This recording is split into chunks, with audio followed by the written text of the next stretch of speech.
Let's now explore the sex and gender topic, starting with basic terms. Sex refers to a biological classification. Usually it's determined quickly and easily at birth. The baby is born and there's an announcement, it's a male, it's a female. Gender, on the other hand, is a social classification, and with the social classification come expectations regarding expected behavior or traits.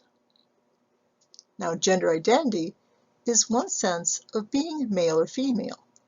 People can experience this very differently, so don't assume everybody shares your same experience. It does not always match one's birth genitalia. On the next slide, we'll consider pronouns that people use for themselves, reflecting their gender identity.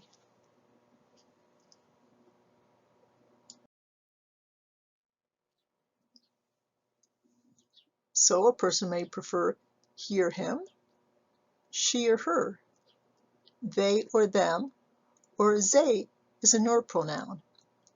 Don't assume that everybody who wants he or him was birth sex was male. Don't assume that everybody who prefers she or her had a birth sex was female.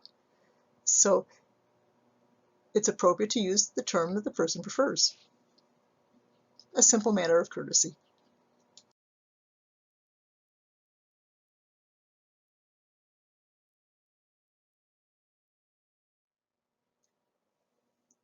Let's consider cis and transgender. For most people, their natal, in other words, their birth sex, and gender identity match. They are cisgender. For others, this is not true. They are transgender. Many identities are included in transgender, such as gender nonconforming, gender non-binary, gender fluid, and other terms as well. Which term is correct? Whatever is correct for that person is correct for them. Simple as that. Don't confuse these terms with sexual orientation. They are independent of one's gender identity. So trans or transgender is a term used when one's sense of gender does not match their birth sex. Trans people are embraced in some societies, while met with violence in others, such as in the US.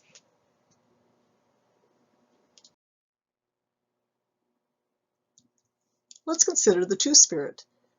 The Two-Spirit is the Native American term for trans status. Two-Spirits are recognized in just a couple Native American cultures. They are recognized in over 130 different Native American cultures. They have special status and special roles. In one culture, they might have a role similar to a medicine person.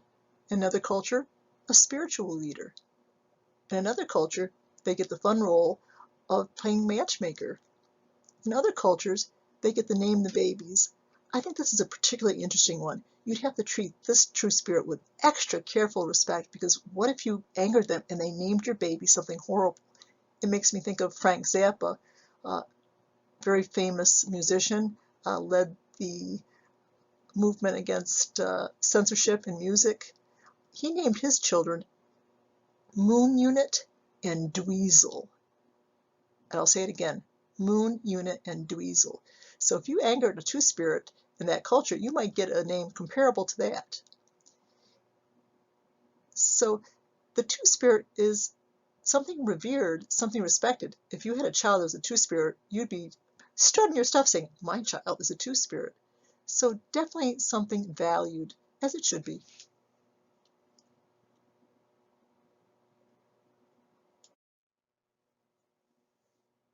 This picture is of a Two-Spirit by the name of Wowewa.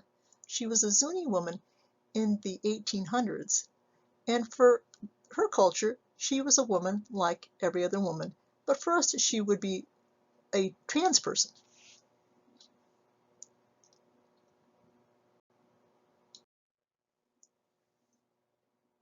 An earlier slide noted that trans people are valued not only by Native American culture, but also by India in the class of people known as Hijira. So in India, you would be male, female, or the third legally recognized gender, Hijira. This is a group of Hijira women. They often find their employment in entertainment. In parts of India, if you were hosting a wedding, you would invite several hijra as paid honored guests. They are thought to bring luck to the married couple.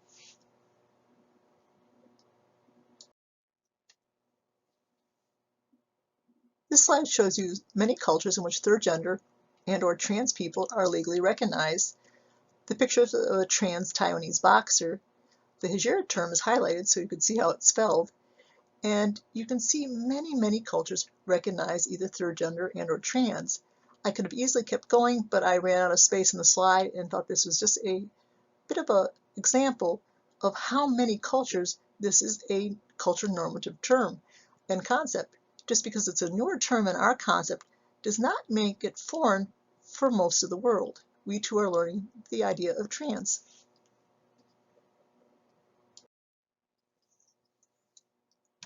Let's consider the topic of sex reassignment, which can also be called gender reassignment, sex confirmation, or gender confirmation. It's a process in which a trans person changes physically and often legally their sex. Many people incorrectly assume that all trans people want to have the surgery and would if they could. It's a very personal and highly complicated decision, and the trans person may or may not choose to undergo this. If you meet a trans person or have an acquaintance that's a trans person, is it okay to ask them about if they've had the surgery, if they want to have the surgery? Well, I would tackle that question in this particular manner. Would you ask that same person questions about their genitalia if they were not trans? For example, would you ask a man if he was circumcised or not, if he was a new person that you just met or an acquaintance? Would you ask a new person or acquaintance their surgical history on non-trans related items? I would doubt that you would, so that would be my answer. Now, if a person is speaking in front of a class on the topic of trans, this might be an appropriate question, but again, they do have the right to decline it if they're not comfortable with it. But that would be a different situation than just randomly throwing this question at a stranger or an acquaintance.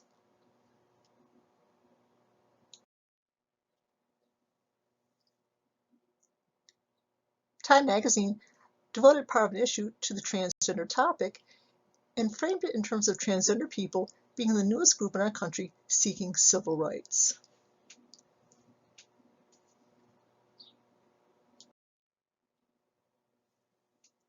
I thought it might be interesting to share with you how trans people are legally recognized in other countries.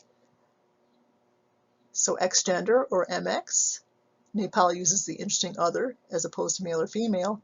New Zealand uses gender diverse, which is my favorite. No, you do not have to memorize these for a test. I'd just like you to know that there are different ways of legally recognizing the transgender status. Being trans is not a disorder. That being said, there is a condition called gender dysphoria, which is a mental disorder that comes from extreme distress related to the trans status. So if a person is unable to live as they think natural for them, that can produce extreme anxiety, depression, and stress. If a person is rejected by friends, family, or work group, that can cause extreme anxiety, depression, and stress. If one is accosted and assaulted by strangers, verbally or physically, again, that can cause extreme anxiety, depression, and stress. But being a trans self is in no way a disorder.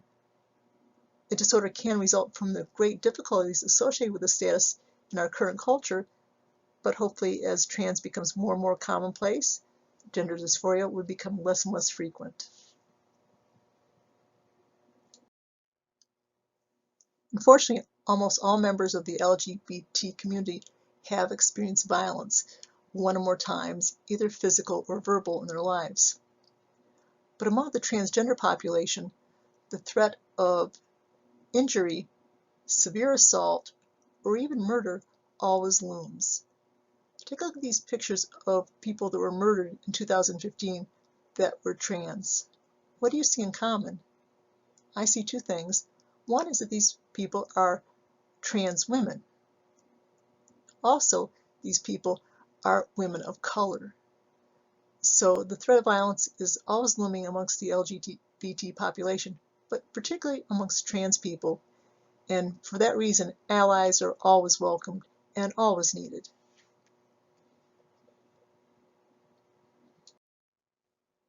Some people might have a hard time accepting a trans man who doesn't have a penis is still a man, and a trans woman who does have a penis and does not have a vagina or vulva is still a woman.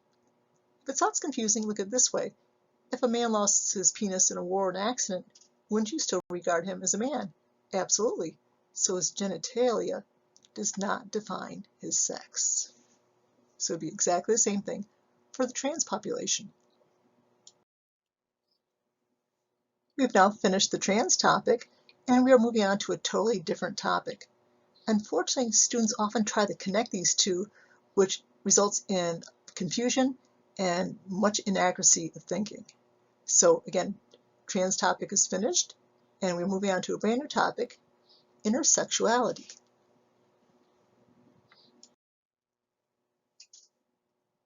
So let's consider the intersex. These individuals are born with unclear, in other words, ambiguous genitalia. In the past, the term used was hermaphrodites, but this is archaic and old-fashioned and just outright offensive, so drop that from your vocabulary. Many students get puzzled and they say having both. It's like, no, not having both. Ambiguous. So the person, when they're born, the parents are waiting for that it's a boy, it's a girl, and there's no quick announcement. And there might be whispering, and then they might be informed that tests need to be made because they can't determine visually the sex of the child. So the structure there is not clearly a penis or a clitoris. It might be very, very small for a penis, large for the clitoris. It might have no urethra, even though it looks like it might be penis-like.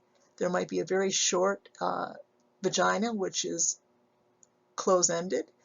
So again, the person does not have both sets of genitalia. That is not possible.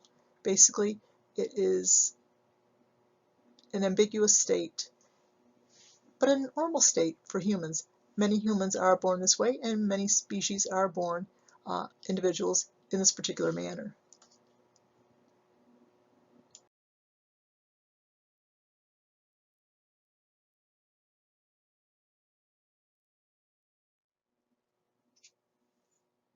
People that are intersex typically don't think of this as disorder, but just a natural variation of human genitalia. In the past, almost always, there would be surgery performed to correct this, so to speak, and make the genitalia conform to typical masculine or feminine genitalia. There are many problems with this. The surgery might not match the person's gender identity.